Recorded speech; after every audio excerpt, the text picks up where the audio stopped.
So this one is called The Battle of 2013. A weapon of self-destruction, just not diagnosed. Chaos in her notebook and stains on her clothes. My homework was due. Miss, I forgot. Stop lying, Melissa. I promise I'm not. Because for the end of the class, my mind's overseas. Dreaming of my new fixation with scrapbooking my family trees. Melissa, can you listen? I would listen and not hear. And my ear would close itself off. But I can't fail this class, a failure I am not. So the week before my GCSEs, I'm in my bedroom crying on my knees, staring at 2 years worth of history I couldn't take in because my head kept taking me to somewhere else. You're not doing justice to yourself. Sir said that I was bright because when I zoned in, I answered the questions right, but zoning in wasn't the issue, it was keeping me there. Impossible to shackle me to my chair. My mind would break me free with ease and I would wrestle with me.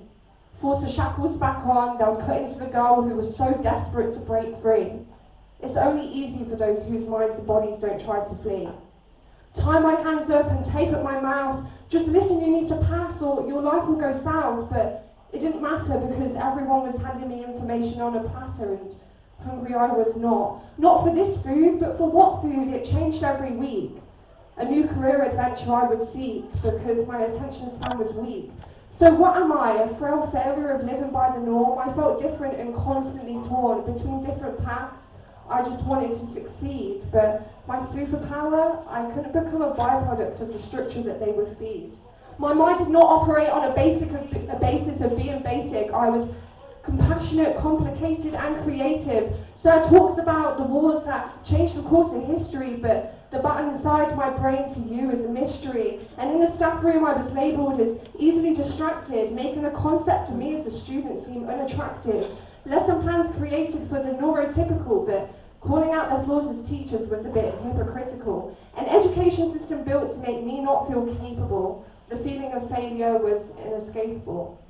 They do not feel my restless body sitting in silence in a 2-hour maths exam, or my pounding heart when I'm asked to read because of how anxious I am. My fingers need to tap and my legs need to walk. My brain needs pictures, so less of your talk.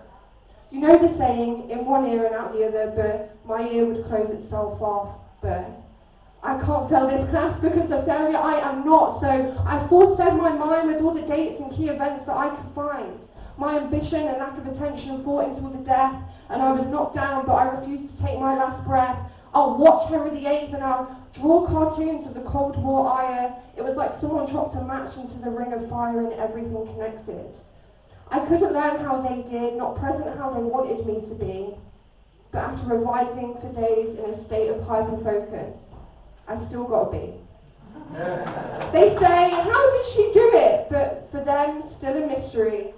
But I proved them wrong, and the rest is history. Yeah.